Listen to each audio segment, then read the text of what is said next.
This vehicle is powered by a 5-liter naturally aspirated V8 that puts out a thumping 471 horsepower.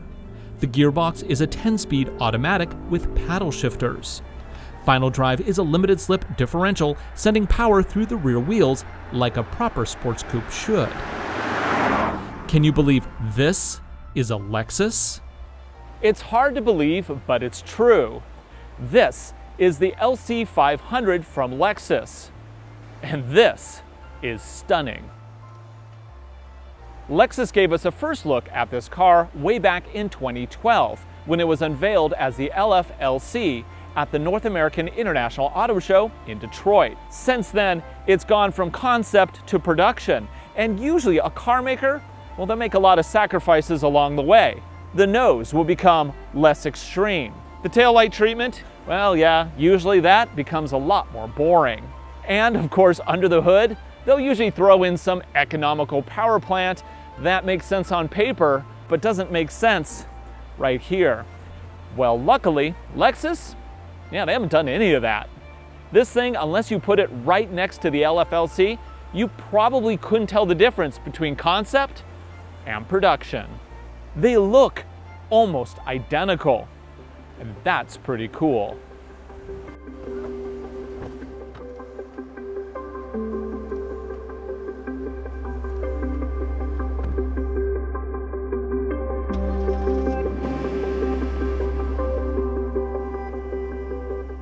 The interior is also surprisingly futuristic. It has a large widescreen display on the dash, and it also has Lexus's Trick gauge cluster.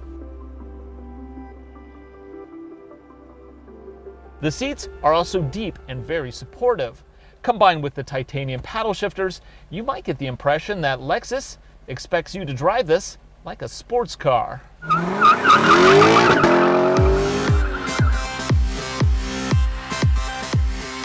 The transmission isn't a dual clutch, it's a 10-speed automatic with a torque converter. That means it's actually really easy to drive around town. And in case you are wondering, yes, gears 8 through 10 are overdrives, which helps this car get the EPA rated 26 miles to the gallon on the highway. The LC500, of course, has several drive modes, everything from Eco, which helps you get the best MPGs by retarding your throttle.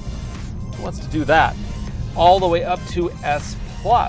Now, S+ is more than just tightening up the electronic steering rack. It also opens up the baffles on the exhaust and tightens up the adaptive suspension.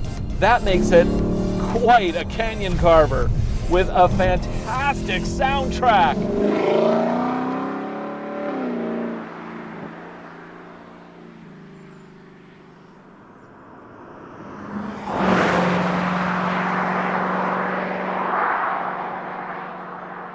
And if I prefer shifting my own, I just switch down into manual mode, and it will hold the gear all the way up to red line. In terms of handling, Lexus has employed some very special technology to make sure that this one can handle with the best of them. Double ball joints up front and aluminum control arms on all corners.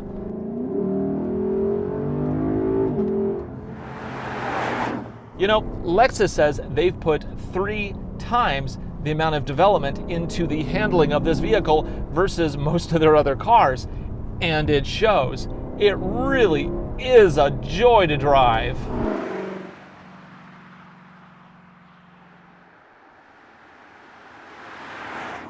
The V8 under the hood is borrowed from the Lexus RCF.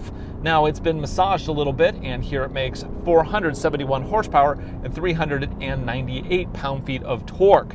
However, you will note the RCF is the maximum version of the RC you can get. The LC500, yeah, there's no F in that name. That means we can probably conclude there's an LCF down the road, and that one, yeah, it'll probably be even faster than this. Ha!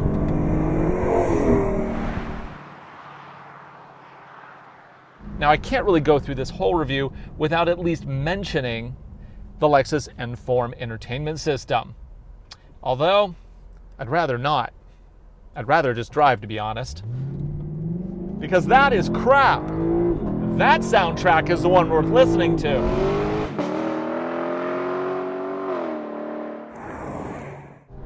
I mean, granted, yeah, it comes with Mark Levinson speakers, and those are really nice. However, Infotainment is just a disaster in UI. It has this awful touchpad here where you gotta look at where your cursor's going, and it sucks attention to try to figure out even the most basic of functions. And the cardinal sin of navigation systems, it makes my iPhone work even worse. Yeah, if I want Siri to do something for me, okay, Siri, let's go ahead and ask Siri something. I hit the button, I'm still waiting, and there. See, it takes... Okay, just tell me what you'd like to search for. I'd like to search for a better nav system because this one sucks.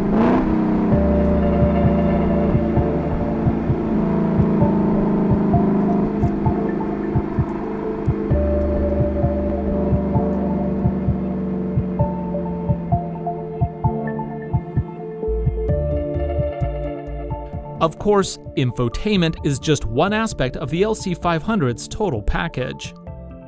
Let's start with the engine. It's rated at 398 pound-feet of torque and 471 horsepower.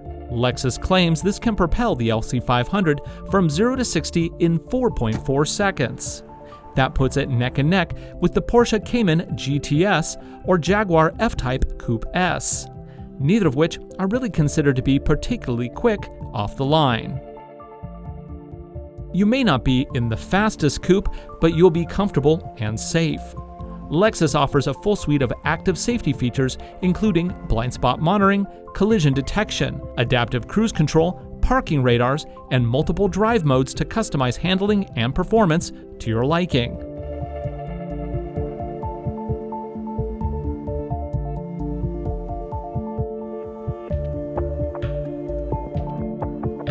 A rear-view camera, programmable seats, hidden cup holder, and physical aircon buttons round out the basics.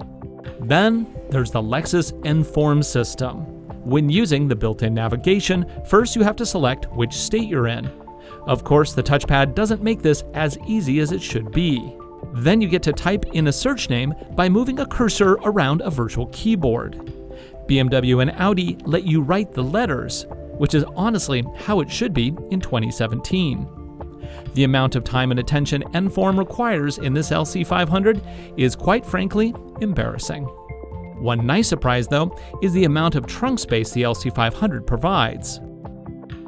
You may not be able to fit a grown adult into the second row, but you can certainly load the trunk with enough luggage for a weekend away.